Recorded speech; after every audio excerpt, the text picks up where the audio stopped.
guys, it's GCuber here, and today I'm going to show you how to solve one of these. Now, it's a common misconception that these are extremely hard to solve, but if you just give them the time and the patience to study what they actually do and how to work them, you'll soon find out that they're extremely easy to use. So, what I've done is I've took several methods that other people have put together and a little bit of my own flair to it and combined them together to make what I believe to be one of the easiest beginner methods there is to learn.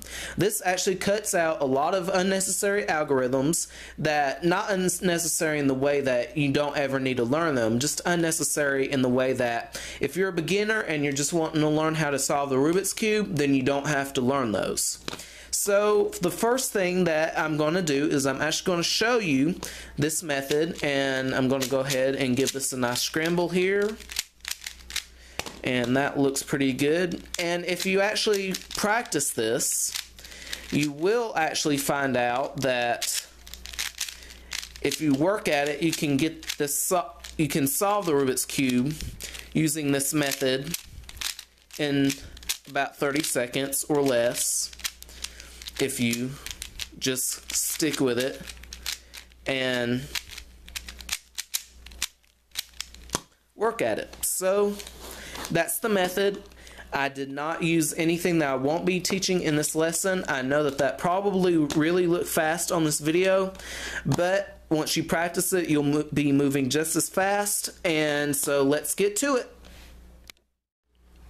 Okay, so the first thing we need to do when solving the Rubik's Cube is to get this white cross up here. Now, not only does it need to be a cross up here, but the edge pieces, which these here are the edge pieces, any pieces that are in the middle of the cube, but not the center pieces. The center pieces are these pieces, and those actually never move. They're always in the same spot. So, but the edge pieces are these pieces, which if you could imagine a cross being there, if they make part of that cross, then they are the edge piece. So those need to match up with our center pieces here on all the sides of the cube. Now, you might be asking yourself, well, how do we get the cross? Well, I'm going to show you that. That's really simple. So let me go ahead and give this a good scramble here. And so, with a beginner's method, we're always going to start with the white on top, because that's the common way of doing it. That way, if you look for any other tutorials, that's most likely the way they'll use it, and it's also just easier to recognize. So we'll start with white on top, and then directly opposite of white is the yellow. So we want to create a daisy on the bottom side of the white, which will be on the yellow side. Now, this is the common beginner's method for creating the cross on the white side, and I'm going to go ahead and mix that up because that wasn't mixed up very well. And so that's the kind we're going to go, because that is really the simplest way when first learning to solve the Rubik's Cube. So how we do that is, as you can see, we already have a piece up here, so we don't have to worry about that piece. But we do, however, have a red, white edge piece here. So we need to turn that up, which if we turn that up there, that would put it on that side, but it would also move the green away from its position. So the easy way to solve that is simply by rotating the top here and then rotating it up. That moves the green piece out of the way while letting us rotate the red and white piece. When I say green, I mean the white green piece, and then allows us to rotate the red and white piece up to the top.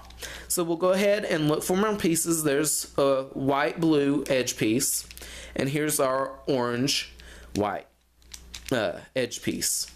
So if we turn the blue up here, which you can see, if we turn that up there, that's going to move our green white edge piece. So we fix that the same way we fixed the last one.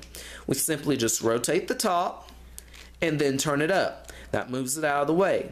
So let's go ahead and find our white orange piece, which is right here.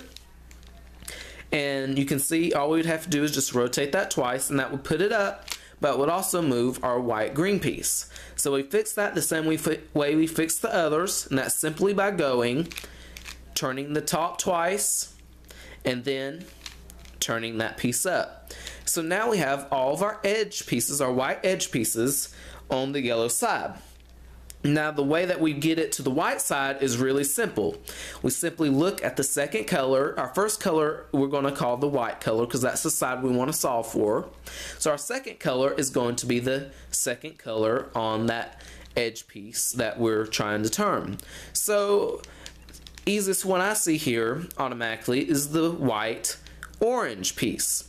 So what you want to do is make sure that your second color is lined up with its center piece.